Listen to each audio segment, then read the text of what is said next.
masculin sacré et son féminin sacré, j'ai un vrai souci de procrastination, j'ai énormément de mal-être, de mal à être dans l'action. J'ai beau avoir lu tes articles à ce sujet, je sens qu'il y a un blocage et ça me frustre beaucoup. Tu as un petit décalage en fait avec. Je veux dire, en fait, c'est pas le fait que tu sois flemmard le problème ou que tu procrastines. C'est même pas ça le souci, c'est complètement l'inverse. C'est le fait que toi, tu aimerais bien que ça soit fait directement et le fait, en fait, d'avoir le truc et de le réaliser, pour toi, c'est juste super dense, super lourd.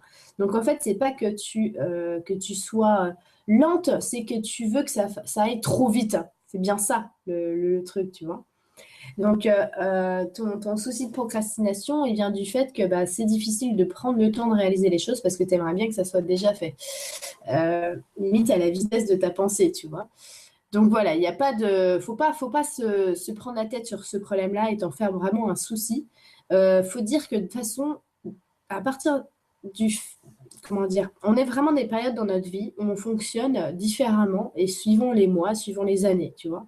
Donc si maintenant tu es dans une période où franchement tu trouves ça super difficile de te mettre à faire quelque chose, commence par arrêter de te prendre la tête avec ça. Tant pis, c'est pas grave. Tu vois, déjà, si tu te dis tant pis, c'est pas grave, ça te paraît totalement moins lourd. Ensuite, il y a un truc super important que je veux te dire, c'est que les personnes qui procrastinent, elles fonctionnent souvent d'une certaine manière. C'est que elles vont vraiment envie de faire quelque chose, mais la flemme n'arrive jusqu'à là. Et pourquoi la flemme n'arrive jusqu'à là? Parce que dans leur tête, il y a un espèce d'énorme nuage. Alors, je veux dire un truc tout simple. Euh, J'en vois des personnes autour de moi qui sont comme ça. Elles vont avoir, je vais dire, tiens, tu pourrais envoyer un mail à telle personne pour jeudi, ce serait cool. Voilà. Oui, d'accord. Et là, dans sa tête, je vois, ah, envoyer un mail, ça veut dire tout un truc horrible qu'elles se font. Genre, ça me prend la tête parce que j'ai pas prévu ça. Donc, il faut que je fasse un mail, ça va me prendre trop de temps. Il faut que j'aille dans ma boîte mail, il faut que je mette le mot de passe. En plus, je suis même pas sûre que ce soit le bon mot de passe. Et là, dans leur tête, ça fait un truc énorme. Alors que c'est juste un mail qu'elles doivent envoyer. Et du coup, elles vont remettre à plus tard. Et 3 jours après, je vais dire, mais en fait, tu l'as envoyé le mail? Eh ben non.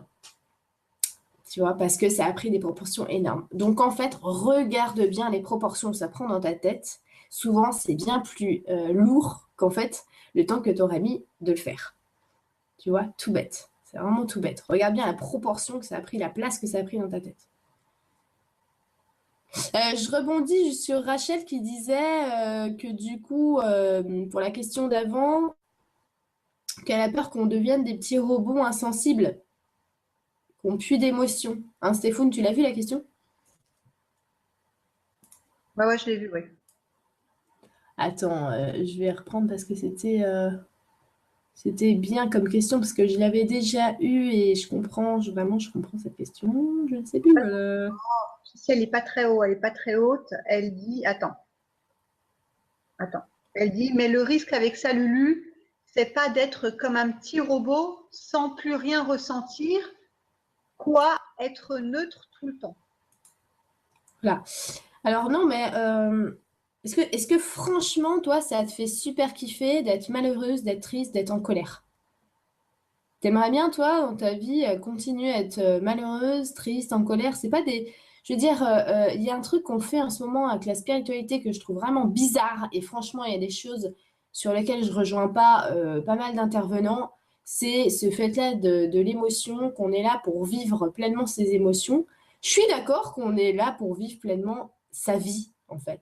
Mais les émotions qui font partie, en fait, de tout ce qui est en accord avec mon centre. Mon centre, il n'est pas en accord avec ça pour que je me fasse, que je sois triste. Mon moi, il va jamais chercher à ce que je sois triste. C'est pas possible. Mon moi, il va jamais chercher à ce que je sois en colère, à ce que je sois en peine. Il va pas chercher mon moi supérieur. Parce que mon moi supérieur, je vais vous dire, il n'est pas dépendant déjà des émotions et il n'est que pour la justesse. Pourquoi il n'est pas dépendant des émotions? Parce que notre corps émotionnel, c'est un corps finalement qui est carrément moins subtil que les autres corps. Si on prend le corps émotionnel qui est au niveau du plexus, c'est-à-dire que c'est ma troisième couche de corps. Eh oui, j'en ai au moins 7. Donc, pourquoi on s'arrêterait toujours à vivre pleinement la troisième couche? Ça veut dire qu'en fait, je ne vis pas complètement pleinement mon moi, puisque mon moi, il fait partie de mon corps le plus subtil. Juste que dire, Rachel, c'est que d'être dans la neutralité, c'est pas d'être insensible, mais pas du tout. C'est d'être en fait en alignement avec tous mes corps. D'accord? Et si je suis en alignement avec mon moi, ben, je vais plutôt vivre en fait un accomplissement intérieur plutôt que de la joie, plutôt qu'une expression comme ça qui va durer finalement, qui est très éphémère, tu vois, une explosion de joie. Alors je dis pas qu'une explosion de joie, c'est pas super, mais ça va vous en procurer parce que ça peut être un accélérateur, un moteur, tu vois. Mais regarde bien entre ce sentiment intérieur totalement apaisant d'être accompli et une émotion. Ça n'a rien à voir les deux. C'est qu'il y en a un qui fait partie de ce grand alignement de ton corps le plus subtil, que tu as l'impression d'être complètement dans une grâce, donc tu n'attends pas d'émotion en fait. Et tu as ce corps émotionnel en fait qui fait le yo-yo entre je suis content, je suis pas content, je suis content, je suis pas content. Tu vois, ça n'a rien à voir avec le fait d'être un petit robot, c'est plutôt le fait d'être en balance en fait. Le fait que ton corps émotionnel, au lieu que ce soit tout noir et tout blanc, bah, il soit en balance, en justesse, quoi, tu vois. Et que toi-même, tu arrives peut-être à te motiver, à générer les émotions qui vont te faire avancer, te faire évoluer dans la partie polarité plus, tu vois. Comme, tiens, je vais aller regarder ce film-là, tu vois.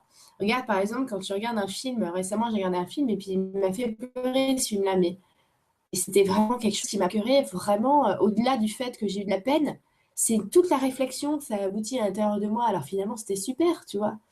Donc, vraiment se dire que c'est pas les émotions, on ne devient pas un robot en fait. Et quand on écoute notre moi, on a bien plus qu'en fait un panel d'émotions. On a une espèce d'accomplissement à l'intérieur. Les émotions, c'est vraiment, moi je trouve que c'est un baromètre, tu vois.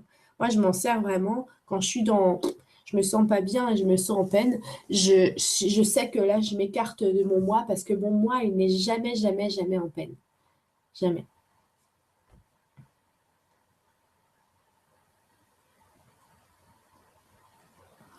Ok, bah c'est parti, Steph. Ok.